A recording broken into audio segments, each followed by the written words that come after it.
Alan Sarlo, January 9th, 1958. I first came to Venice on my birthday, January 9th, 1958. I was born at St. John's Hospital and raised on Venice Boulevard. I was raised at 220 South Venice Boulevard from an infant and went to Anchorage Elementary School. Back then it was called Roosevelt Elementary School. And then we shortly moved after that, and I went to Coeur d'Alene Elementary School. So I went to 2 elementary schools in Venice, and it was fantastic. Growing up in Venice, my dad was a lifeguard right at Venice Pier and right at Venice Breakwater. And the greatest thing, we used to drive up and down Venice Beach in the back of the lifeguard truck. And my mom, she used to play tennis, or paddle tennis at the paddle tennis courts. And it was just fantastic growing up in Venice in those times, because it was such a small community. And we grew up on the Venice Boardwalk, and it was like a fantasy playground. I mean, there's so many things to do. We didn't go surfing back then. We were on the rubber rafts. We used to get rubber rafts and boogie boards and play in the water and come out. My dad would be right there in the lifeguard tower. My mom would be playing paddle tennis, and it was just fantastic. Back then, Venice was kind of a rough and tough town, so it was good to have people looking over you, so you would kind of skate all the trouble that was going around you. But somehow, my dad being a lifeguard and also a Culver City police officer, he knew everybody in town. It was incredible. He was lifeguard during the day, saving lives during the day, and a police officer at night. He had 2 city jobs. He was like a Superman. So he knew everybody in town. So everybody, oh, that's Sarlo's kid, you know. I didn't know that I could walk around and be sort of protected by the community. It was so tight. But one of the great things growing up at 220 South Venice Boulevard is I had a surfing friend that lived right down the street. His name was Jay Adams. And he was 5 years younger than me. And his father worked at Dave's Sweet Surfboards, building surfboards. So Jay, he was just this young kid, and the older father had a surfing background working at Dave's Sweet Surfboards, building surfboards. So Jay and I became friends at, maybe I was 13 years old and Jay was 9 years old, and something like that. And we went surfing every day together. His mom took us surfing, and it was really very, very cool to have such a unique friendship just in the local neighborhood. And Guy Okazaki, he used to make my surfboards as a young man, and he lived right down the street. It was just great.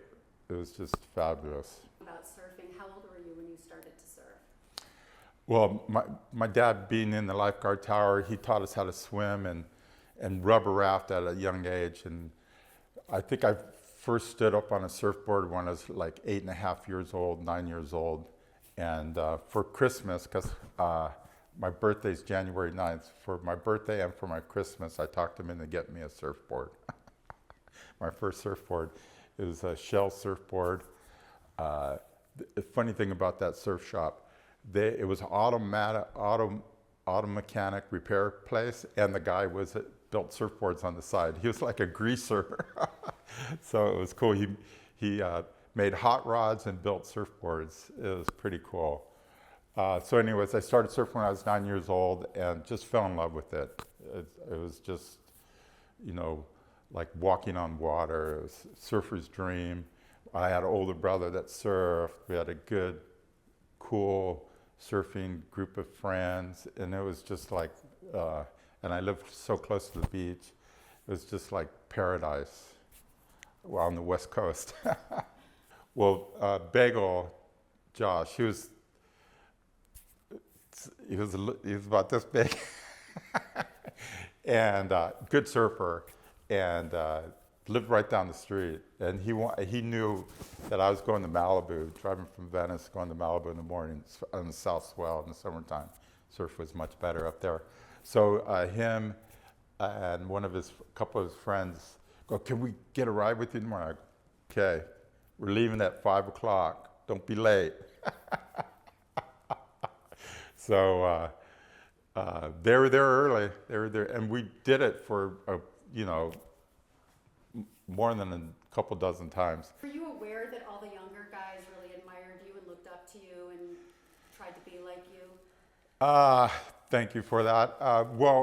It was just a generational thing. I had my older brother and his friends, like Guy Okazaki, and a lot of the Venice crew that I just admired.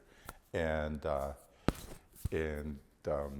my older brother used to take me to Malibu, and then I saw Mickey Dora and Mickey Munoz and those great surfers. So I emulated them, and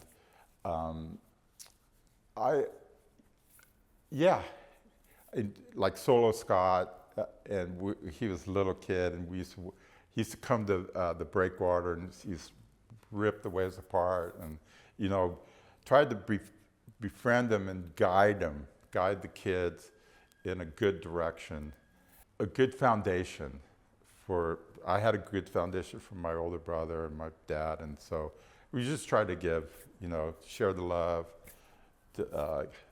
share the aloha, as they say in Hawaii. In Venice, you might say, just, share the brotherhood. It was a real brotherhood back then because it was a real tight community, so we always looked out after each other and shared the love. It was unique. I went to Venice High School, and there I hung out with Nathan Pratt and Stacy Peralta, and Nathan worked at the Jeff Ho surf shop, and I was just coming off the Weber surf team, and I won some amateur surf contests, and the Jeff Ho shop was just building momentum, and so I used to go and hang out at the Jeff shop, and we were all on the surf team, and Stacy was skateboarding around Venice High School with us, and Nathan and I was checking him out, like, wow, he's a really good skater. Maybe we should get him on the skate team. And it had just started, the Zephyr skate team. So we brought Stacy along and introduced him to Skipper and Jeff and Craig Sestick, and then all of a sudden, and then Tony Alva came from the Santa Monica Brentwood area, and of course Jay Adams was already on the part of the team. And so that's how the Zephyr skateboard team blossomed or grew so fast, is we collected all the guys from the area. And we used to just skateboard Bicknell Hill, and we used to skateboard around Venice. Jay and I used to skateboard all the streets around Venice as a young kid, and being on the boardwalk, we used to jump on the tram that went up and down Venice boardwalk, and we used to hang in the back and get free rides on the tram all the way to Bicknell Hill, then skateboard Bicknell Hill, and then take the tram back. And anyway, so it was very cool. And then Jeff, being such a kind guy, and he goes, well, we got to get these kids, and Skipper too, get these kids off the street because we're kind of mischiefy. And so as a part to get the kids off the street, we created the Zephyr skateboard team, and then that was like, and then when we were skateboarding, we knew we were different and unique. What we were doing with the with the pools and the birds and doing little bunny hops, that we were like, wow, we knew no one else was doing that stuff. And so it was like the birth of not extreme sports, but extreme skateboarding. And we were like looking at each other like, this is really like, we'd say it was weird, like this is really strange, but it was groundbreaking. We kind of knew what was going on, and as a result, it was pretty cool. and all those kids used to smoke pot, like, and go skateboarding. I never smoked any pot, but I used to watch them and I go like, wow, man, they're having a good time. That's hilarious. Where did the name Dogtown and Z-Boys come from? I think it was Skip. There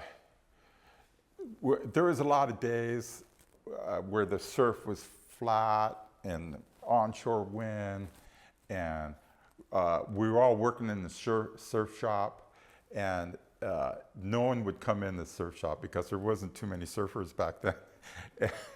And I worked at the shop, and we'd be in there like all day long and sell like 2 bars of wax or a pair of trunks, and that was it, $20, money coming in. So Skipper used to go, oh, these are the dog days. And I know, he goes, yeah, this is the dog days. This is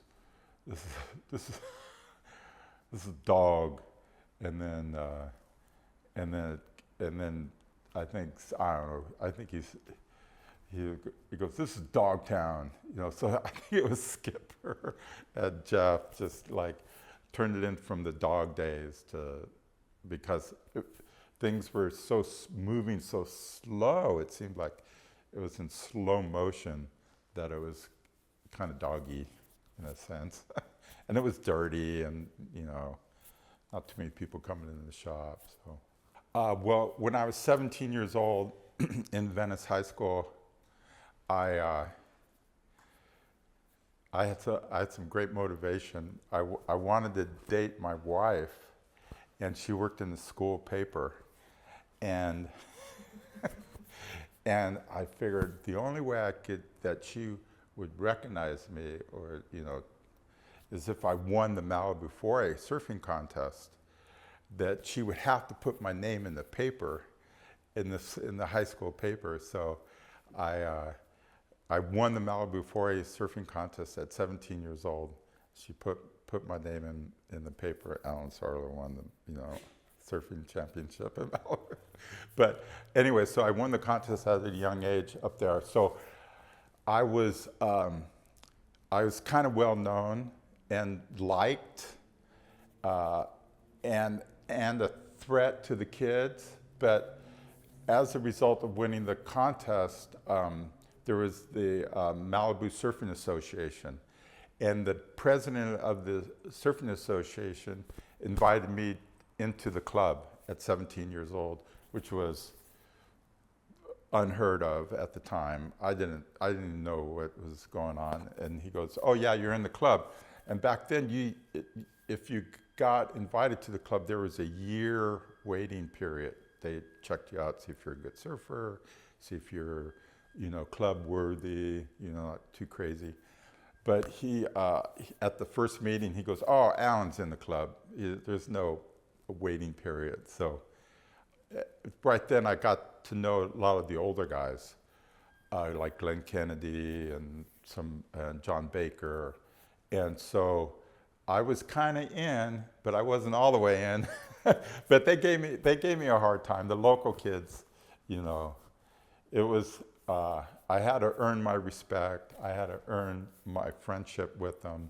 And over years, it all worked out perfectly. So you obviously brought up your wife. You met her in high school. Have you been together with your wife since high school? No, she wouldn't go out with me. She was moving way too fast. She was too pretty. She had an older sister that was just, put her on the fast track. And but I thought she was the prettiest girl in Venice High School. So I fell in love with her, and I pursued her. Can you please tell us your name? I'm Deborah Sarlo. And you're Alan's wife. Oh yes, I'm Alan's wife, and I'm born and raised in Venice also. So Alan told us how smitten he was immediately with you in middle school. Did you notice Alan when he was smitten, or did it take a while? You know what? He was dating all my girlfriends. So he was off the list. Did you know he liked you though? Of course. Yeah. Because he would, asked me out every other day. I was, yeah. Yeah, he was. But, She wouldn't go out he with me. was right. I had an older sister, and I was in a different track. Venice High School had a surf Oh, class. that's right. That's right. And Gwen and I. Gwen, her best friend, and her and a bunch of surfers, we were all in the Venice High School surf class together. And whose squareback were we in? Mine or Gwen's? We were in Gwen's squareback before we could drive. She used to drive around, pick us up, and take us to surf class before school. It was like 8 in the morning, or from 7 to. It was earlier than that. It was way early. Yeah, so we had surf class. So Deborah was in the Venice High School surf class with us, with Gwen, and that was really exciting times. What was Gwen's last name? Lukoff, but her maiden name was Bischoff. Yeah, and she ended up, she was part of the Dogtown. Oh, yeah. She was a background Dogtown. She Yeah. was an avid sewer, so she would make things for the boys, and sew things and do things like that. And she was very close with Skip Ingram, Derek. Yeah. And she was definitely, and she was our ride. She was a year older and had a car, and And she loved surfing. Yeah. She loved it. She loved everything about it. she was the first one of us that located to Hawaii from. Oh, high yeah, school. she moved to Hawaii. She moved to the North Shore, and that was like a mecca for surfing. I mean, it still is, but to have someone and have it be a girl was like, whoa. But during that time, there was only one, maybe 2 or 3 women surfers, skateboard riders, Peggy Oki, and there were very few and far between surfers. And Alan and I actually would run into the water. Oh, yeah. Because I was an avid boogie boarder. Mm-hmm. And and the girls, it was like the 70s and 80s. They just weren't, I'm sorry, on so many levels, women's sports was just non-existent. So to have a woman surfer or skateboarder, she really had to be something. And Peggy was something. Oh, yeah. Peggy was Oki great. was quite a wonderful skater. But when we would meet somebody, it was usually their family home. Their grandparents had owned it, and then their parents got it. And then they're teenagers or whatever. So they had the whole community within their own home. Their neighbors knew each other. It was all generational. It wasn't like, oh, we just bought, we're new to the neighborhood. It was a generational thing. Yeah. Real community. Yeah, and in all between the Hispanics and the blacks and the whites, all of them, it was all generational like that. What changes have you noticed happening in Venice, and when did you notice them start happening? Good question. What changes in Venice? When the generational homes were starting to be sold and the families were moving out and moving to Santa Clarita or wherever, and they were off, the generational families that were already compound living, and they're offered, at the time, I would say 1985 to 1990, and then it tanked. But that was when they're offered big money. They could buy 2 houses somewhere. Let's go. Brand new properties. But they weren't into reinvesting. Sorry, honey. Also, the oil wells. You used to drive around Venice, and there'd be oil derricks everywhere, and then you'd see that the oil derricks would come down, and then you'd start building homes. And I got my real estate license when I was 18 years old, and we started selling real estate to our friends. Being in the tax service business, the best tax shelter was real estate back then, and it still is, but we used to sell real estate to all our friends in the community. They used to live or paying rent in their homes, and we used to, get them to ask the sellers if they wanted to sell, and we used to help them put the transactions together. But so the oil derricks went down, the houses started building, then they started renovating the Venice canals in the 80s, 90s, and then the Venice canals blossomed, and more, 94. So we saw a lot of changes. But, the one thing you could always count on is change. And it's good, it's good. As long as we keep the community tight and not get too over populated and overwhelmed. But What about Venice do you think people don't know that you would like them to know? Is there something that might be a wrong impression that people have or they just don't know about it? I used to remember driving down the street and waving, like every other car used to wave to your friend. You know, it was just such a small community, and you know, being in the family business, Sarlo tax service, and my dad being a lifeguard and a police officer, it was a real community of people that united and took care of each other. And I think, you know, we don't want to lose that sense of Venice.